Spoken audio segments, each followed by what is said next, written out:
Muhammad Solih vodiyda o'lish taqiqlangan. 18-qism Karimovning Alparslan Turkashga javob xati. 1996-yilning noyabrida Milliyatchi harakat partiyasi ofisidan yana faks orqali 2 sahifalik maktub keldi. Bu Karimovning Alparslan Turkashbeyga yozgan javobi edi.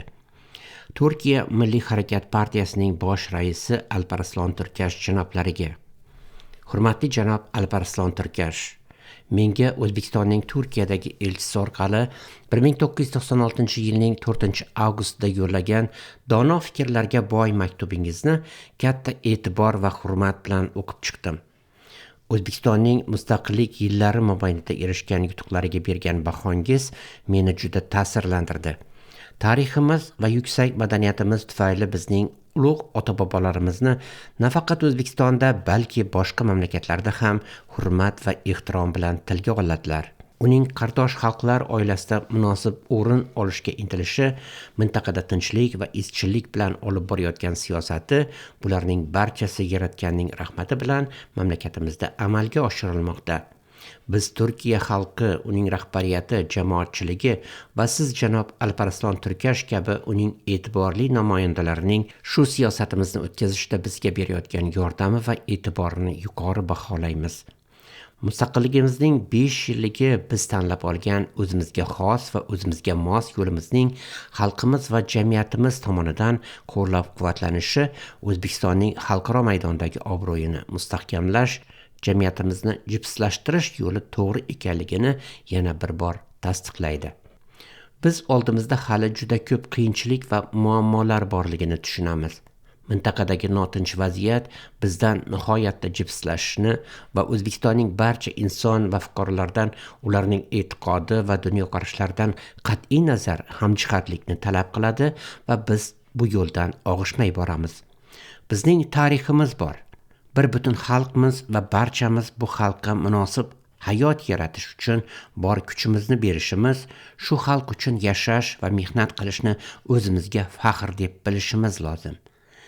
Mustaqilligimizning qisqa davrida biz murakkab va qiyin yo'lni bosib o'tdik. Shunday kishilar bor edilarki, ular tanlagan yo'limiz uchun kurashdilar. Ba'zilari bizga ishonmadilar, ba'zilari esa xato qildilar. Biroq ularning hech birini xalqimizning dushmani deb hisoblamaymiz. Agar bundaylar shu bugun o'z xato va yanglishganliklarini tushunib yetgan bo'lsalar, hech kim ularni mehnat qilish va O'zbekiston kelajagi va farovonligiga o'z hayotini bag'ishlash huquqidan mahrum etmaydi. Janob Muhammad Solihga keladigan bo'lsak, u ham boshqalar kabi xuddi shu yo'ldan borishi mumkin. Ammo buning uchun oldindan qandaydir shartlar yoki ahdlashuvlar qo'yish to'g'ri bo'lmas. Hamma narsa hech qanaqa shartsiz va jamiyatda yuqori lavozim yoki alohida o'rin egallashga davosiz bo'lishi lozim. Siz o'zingiz, janob Alparslan Turkash, hamma narsa O'zbekiston konstitutsiyasi va qonunlariga muvofiq bo'lishi shart ekanligini yaxshi tushunasiz. Kamoli ehtirom bilan, Islom Karimov, O'zbekiston Respublikasi Prezidenti, Toshkent shahri, 1996-yil 18-noyabr. Yana Turkiya. Diplomatik pasportim muddati 1995-yil 28-aprelda tugagan edi. Tanish-bilish qilib familiyamizni o'zgartirgan holda xonimim va o'zimga Qozog'istonning pasportini olgandik. Bu hujjat bilan 1995-yilda Frankfurtdan Istanbulga ham bir marta xufiya kelib, farzandlarimizni ko'rib ketgandik. 1996-yil iyun oyida Najmiddin Erbakan Turkiyaning bosh vaziri bo'ldi. Uning hukumatida turk dunyosi ishlari bo'yicha vazir etib millat vakili Abdulloh Gul tayin etildi. Abdulloh Gul bilan biz 1994-yil Strasburg shahrida Avropa xavfsizlik va hamkorlik tashkilotining bir majlisida tanishgandik. Vazir tayinlanganidan so'ng menga Turkiyaga kelishingiz mumkin, sizga to'siq yo'q deya xabar yubordi. Juda sevindik. Xonimim bilan Turkiyaga bilet oldik va 27-iyul kuni Istanbulga keldik. Turkiyaga katta umidlar bilan qaytdim. 1993-yilda bu yerga kelib, siyosiy faoliyatimizni endi jonlantira boshlaganimizda O'zbekistonning bosimi bilan Turkiyadan quvib chiqarilishimiz tashkiliy ishlarimizga katta zarar bergandi. Gazetamiz Kiyevda chiqa boshlagandi, ammo muttasillik yo'q edi. Haftalik gazeta bir hafta emas, oyda bir marta, ba'zan 2 marta chiqardi xolos. Va uning Kiyevdan O'zbekistonga yetishi ham juda qiyinlashgandi. Rafoh partiyasi iqtidori. Turkiyada Rafoh partiyasi lideri Najmiddin Erbakan boshchiligida qurilgan koalitsion hukumat faqat biz turkistonlik siyosiy muhojirlardan emas, balki butun dunyodagi siyosiy islom tarafdorlarida bir umid uyg'otgandi.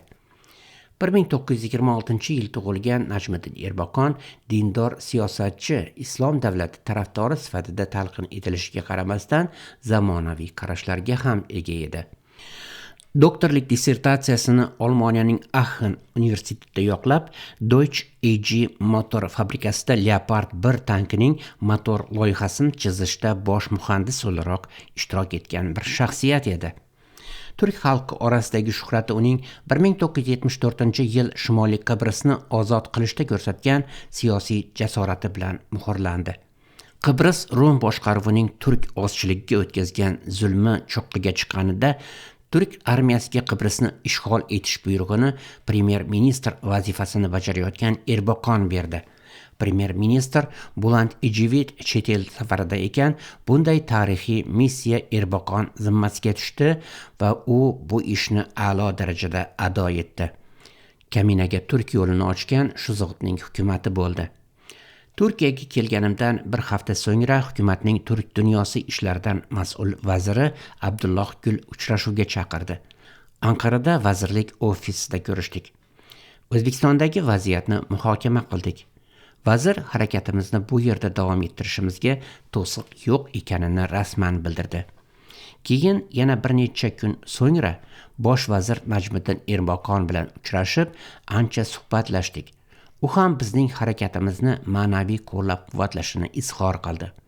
Faqat O'zbekiston bilan Turkiya orasidagi munosabatlarga zarar bermaydigan shaklda faoliyat ko'rsatsangizlar mamnun bo'lamiz deya istak bildirdi. Ammo Turkiya bosh vaziri Najmiddin Erbakanning o'ta ehtiyotkorligi o'zbek diktatori Islom Karimovning Turkiyaga, ayniqsa Erbakanga munosabatini yumshatmadi. Chunki Erbakan o'z qarashlarini gizlab yashirmagan dangal inson edi. U ham ayni Turg'ut O'zol kabi O'zbekistonda 1991-yil o'tgan prezidentlik saylovlarida Karimovning yutqazganini bilardi. O'zbekistondagi eski kommunistlar yeriga milliy shuurdagi insonlarning kelishini orzuqlardi. Bu orzusini parda orqasida emas, ochiq aytish jasoratiga ega lider edi. Turkiya Jumhuriyati bosh vaziri Najmiddin Erbakanning Qurolsiz kishining ozodligi hujjatli filmiga bergan intervyusi. Matn uning ovozidan yozib olingan. Biz Muhammed Salih kardeşimizle uluslararası birçok İslami toplantılarda Biz Muhammed Salih bilan ko'p xalqaro anjumanlarda ko'rishganmiz va dunyo masalalarini muhokama etganmiz. Milliy shuur sohibi Muhammed Salih O'zbekistonning mustaqil bo'lishi va taraqqiy topishini istagan kurashchi birodarimizdir. Bu kurashchi birodarimizning faoliyati rivoj topishidan umidvormanki, Muhammed Salih vositasida butun islom olami O'zbekistonday bir birodar o'lkani bag'riga bossin. O'zbekiston bu faxrimiz bo'lgan islom olimlarini yetishtirib bergan bir muazzam madaniyat markazidir. Biz O'zbekiston bilan faxrlanamiz. O'zbekiston ham tarixiy, ham strategik jihatdan yetakchilik qilishga loyiq bir o'lkadir. O'zbekiston masalasi bu butun dunyoning najot masalasidir. Bunga erishmoq uchun esa O'zbekistonda Muhammed Salih va uning kabi fikrlovchi insonlar hokimiyat ta'sis etmoqlari lozim. Muhammed Salih bugunga qadar O'zbekistonda siyosiy jihatdan katta muvaffaqiyatga erishgan insondir. O'zbekistonning o'z tarixiy o'rnini egallashi uchun eng munosib tarzda voyaga yetgan birodarimizdir. Biz doim Muhammed Salih haqida sevib eslaymiz va faoliyatida muvaffaqiyatlar tilaymiz. sevgi beslemişizdir ve muvaffakiyetler diliyoruz. Islom Karimov Erbakonning bu qarashlarini juda yaxshi bilgani uchun ham 90-yillar oxirida Qozog'iston ziyoratidan so'ng O'zbekistonga o'tib Samarqand va Buxoroni ziyorat qilishni istaganida Karimov unga izn bermagan edi. Shunday qilib, Erik partiyasining xorijdagi markaziy ofisi takror 1996-yil kuzida Istanbulga ko'chib o'tdi. Ammo bu safar yurt tashqarisidagi taqimimiz ancha kichrayib 4 kishi qolgandi. Gazeta nashrida muhim o'rin tutgan yosh kadrlarimiz O'zbekistonga qaytib ketishgandi. Ularni KGB ancha so'roqqa tutib qiynashdi, ammo nihoyat ayb topa olmasdan tinch qo'yishdi. Bundan foydalangan yigitlar BBC va Ozodlik radiolarining muxbirlari sifatida Toshkentda faoliyat yurita boshladilar. Istanbul men uchun shu qisqa 3-4 yil ichida bir Toshkentga aylandi. Hatto do'stlar bilan telefonda gaplashar ekan, ertaga Toshkentga uchayapman, o'sha yerda ko'rishamiz deyman va qahqaha otaman. Uzr, men Istanbul demoqchi edim, Toshkent bo'lib ketdi deya do'stlardan uzr so'rayman. Rafiqam Oydinxonim ham Istanbulga kelgan kuni xuddi men bu yerda yashagandayman. Ayniqsa men Toshkentga ilk kelganimda ham yashagan edim deya mistik kayfiyatni yanada teranlashtirib turardi. Oilamiz bilan Adib Oqbayram ijrosidagi Bekla bizni Istanbul qo'shig'ini sevardik. Bu qo'shiq musiqasidagi viqorli romantizm bizni juda ta'sirlantirardi.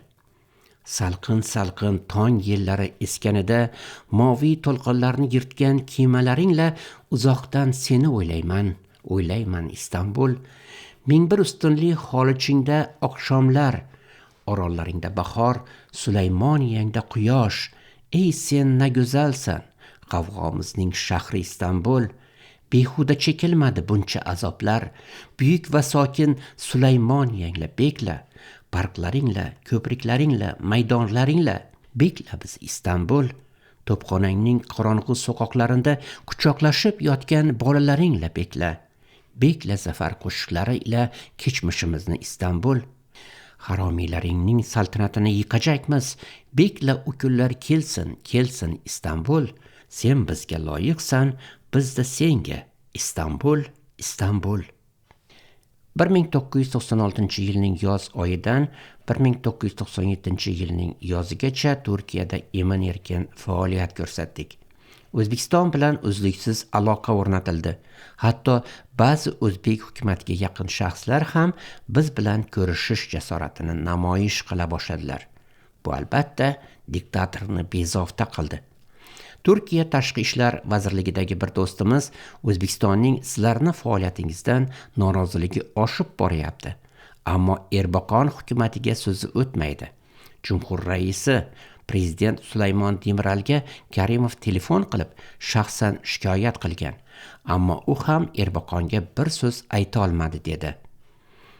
Ammo bizni huzursiz qilgan o'zbek diktatorining bolalarcha xarxashasi emas, balki Turkiya ichidagi tobora taranglashib borayotgan ichki siyosiy vaziyat edi.